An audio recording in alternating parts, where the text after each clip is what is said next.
ಬೇರೆ ತಾಲೂಕಿನ ನವಲಗುಂದ ತಾಲೂಕಿನಲ್ಲಿ ಸುಮಾರು 150 ಕೋಟಿ ರೂಪಾಯಿಗಳು ವಿವಿಧ ಅಭಿವೃದ್ಧಿ ಮತ್ತು ಶಂಕುಸ್ಥಾಪನೆ ಕಾರ್ಯಕ್ರಮಗಳನ್ನು ಮಾಡ್ತಾ ಇದ್ದೀವಿ. ನಾನು ಯಾಕೆ ಈ ಮಾತನ್ನು ಹೇಳ್ತಾ ಇದ್ದೀನಿ ಅಂತಂದರೆ, ವಿರೋಧ ಪಕ್ಷದವರು ಒಂದು ಟೀಕೆಯನ್ನು ಮಾಡ್ತಾರೆ.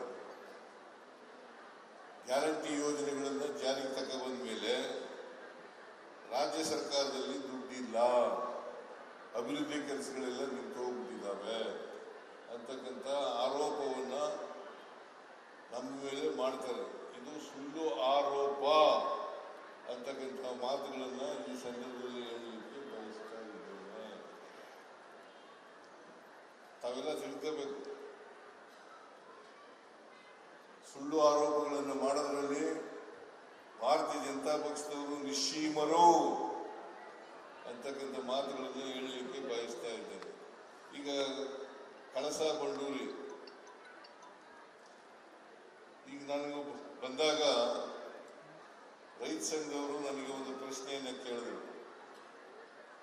ಕೇಂದ್ರ ಸರ್ಕಾರದವರು ಹೇಳ್ತಾರೆ ನಮ್ಮಿಂದ ನಿಂತೋಗಿದೆ ಅದು ಅಂತಕ್ಕಂಥ ಮಾತುಗಳನ್ನು ಹೇಳ್ತಾ ಇದ್ದಾರೆ. ಎಲ್ಲ ಕಡೆ ಅಪಪ್ರಚಾರ ಮಾಡ್ತಾರೆ. ನಿಜವಾಗಿ ನಿಂತಿರ್ತಕ್ಕಂಥದ್ದು ಭಾರತೀಯ ಜನತಾ ಪಕ್ಷದ ಕೇಂದ್ರ ಸರ್ಕಾರದ ವತಿಯಿಂದ. ನಮ್ಮ ನೀವೆಲ್ಲರೂ ಕೂಡ ಇಲ್ಲಿದ್ದೀರಿ, ದಯಮಾಡಿ ತಿಳ್ಕೋಬೇಕು. ಕಳಸಾ ಬಂಡೂರಿ ಸುಪ್ರೀಂ ಕೋರ್ಟ್ನಲ್ಲಿ ಆದೇಶ ಕೊಟ್ಟು 2018ರಲ್ಲಿ ನಾವು 2023ರಲ್ಲಿ ಈ ಪ್ರಾಜೆಕ್ಟ್ಗಳಿಗೆ ಕಳಸಾ ತಿರುವು ಯೋಜನೆ, ಬಂಡೂರಿ ತಿರುವು ಯೋಜನೆ, ಇದಕ್ಕೆ 1,100 ಕೋಟಿ ರೂಪಾಯಿಗಳ ಅಂದಾಜಿನ ಯೋಜನೆಯನ್ನು ತಯಾರು ಮಾಡಿ ಟೆಂಡರ್ ಕರೆದು ಏಜೆನ್ಸಿ ಕೂಡ ಫಿಕ್ಸ್ ಮಾಡಿದ್ದೇವೆ.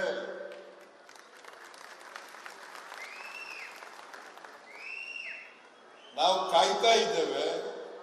ಕೇಂದ್ರ ಸರ್ಕಾರದ ಅರಣ್ಯ ಇಲಾಖೆಯಿಂದ ಅನುಮತಿ ದೊರೆತ ತಕ್ಷಣವೇ ನಾಳೆ ಕೊಟ್ಟರೆ ನಾಳಿದ್ದೇ ಕೆಲಸ ಪ್ರಾರಂಭ ಮಾಡ್ತೇವೆ.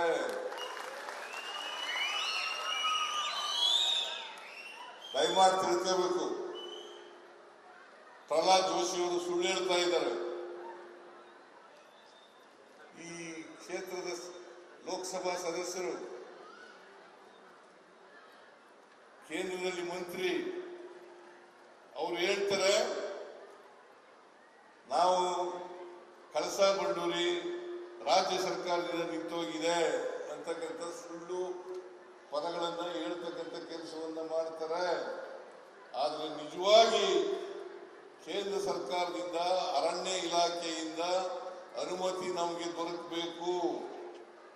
ಗೋವಾದಲ್ಲಿರ್ತಕ್ಕಂಥ ಸರ್ಕಾರನೂ ಕೂಡ ಅವ್ರದೇ, ಬಿಜೆಪಿ ಸರ್ಕಾರ, ಕೇಂದ್ರದಲ್ಲಿ ಬಿಜೆಪಿ ಸರ್ಕಾರ, ಈ ಭಾಗದ ಮಂತ್ರಿ, ಈ ಭಾಗದ ಪ್ರತಿನಿಧಿ ಪ್ರಕಾಶ್ ಜೋಶಿಯನ್ನು ಪ್ರಹ್ಲಾದ್ ಜೋಶಿ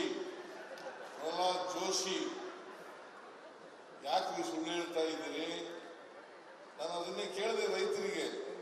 ಸುಳ್ಳು ಹೇಳ್ತಾ ಇದ್ದಾರೆ. ದಯಮಾಡಿ ಅವ್ರ ಮಾತನ್ನು ನಂಬಬೇಡಿ. ಇದೇ ಯಡಿಯೂರಪ್ಪನವರು ಹೇಳಿದ್ರು 2018 ಏನಂತ ಹೇಳಿದ್ರು ಅಂತಂದ್ರೆ, ನಾವು ಅಧಿಕಾರಕ್ಕೆ ಬಂದ ತಕ್ಷಣವೇ ಕಳಸಾ ಮಹದಾಯಿ ಯೋಜನೆಯನ್ನು ಜಾರಿಗೆ ಕೊಡುತ್ತೇವೆ ಹಾಗಂತೇಳಿ ರಕ್ತದಲ್ಲಿ ಬರ್ಕೊಡ್ತೇನೆ.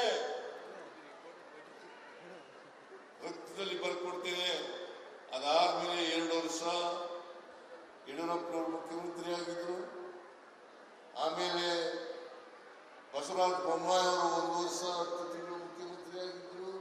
ಅವ್ರು ಯಾರು ಕೂಡ ಮಾಡಲಿಲ್ಲ, ಸುಳ್ಳು ಹೇಳ್ತಾ ಇದ್ದಾರೆ. ಈ ನಮ್ಮ ಕೋನ್ ರೆಡ್ಡಿ ಅವರು ಸಸ್ಯಾಲ ಹಾಕತ್ತಾರೆ. ಹೇಳ್ಬೇಕು ರೈತರಿಗೆ, ಹೇಳ್ಬೇಕು ನಮ್ಮಿಂದ ನಿಂತೋಗಿದ್ಯಾ,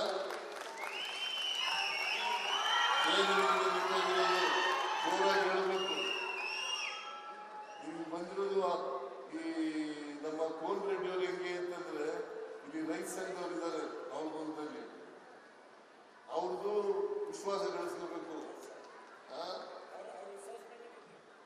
ವಿಶ್ವಾಸದಿಂದ ಗೆದ್ದಿದ್ದೀವಿ. ಅದಕ್ಕೆ ಅವ್ರ ಮನಸ್ಸು ನೋಯಿಸಕ್ಕೆ ಹೋಗಲ್ಲ. ಇದನ್ನ ಮಾಡಬಾರ್ದು. ದಯಮಾಡಿ ನೀವೆಲ್ಲರಿಗೂ ಕೂಡ ತಿಳ್ಕೊಳ್ತಕ್ಕಂಥ ಕೆಲಸವನ್ನು ಮಾಡಬೇಕು. ಇವತ್ತು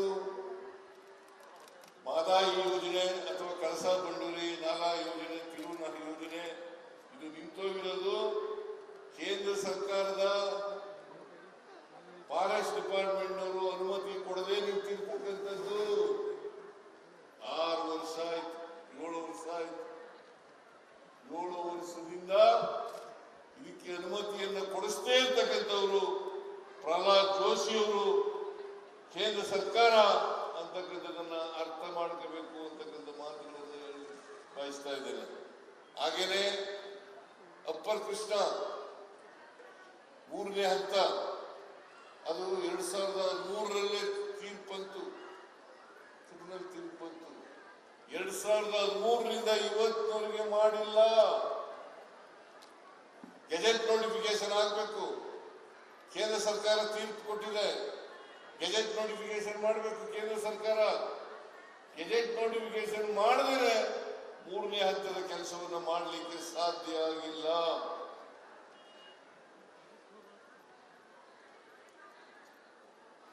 ತಾವು ಅರ್ಥ ಮಾಡ್ಕೊಳ್ತೀವಿ ಅಂತಕ್ಕಂಥ ಮಾತುಗಳನ್ನು ಈ ಸಂದರ್ಭದಲ್ಲಿ ಹೇಳಲಿಕ್ಕೆ ಬಯಸ್ತಾ ಇದ್ದೇನೆ.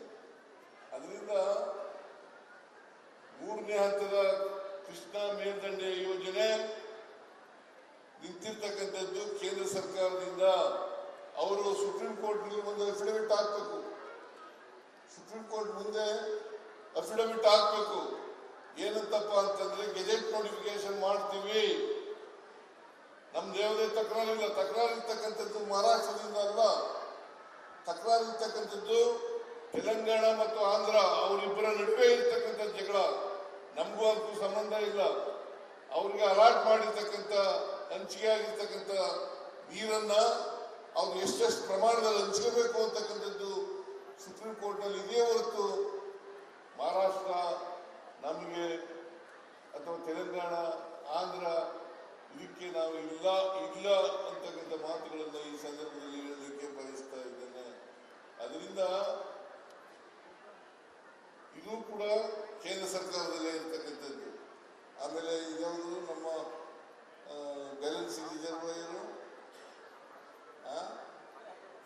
ಅಲ್ಲ ಬೆಂಗಳೂರಿನ ಹತ್ರ ಇದೆಯಲ್ಲ, ಮೇಕೆದಾಟು ಸುಪ್ರೀಂ ಕೋರ್ಟ್ನವರು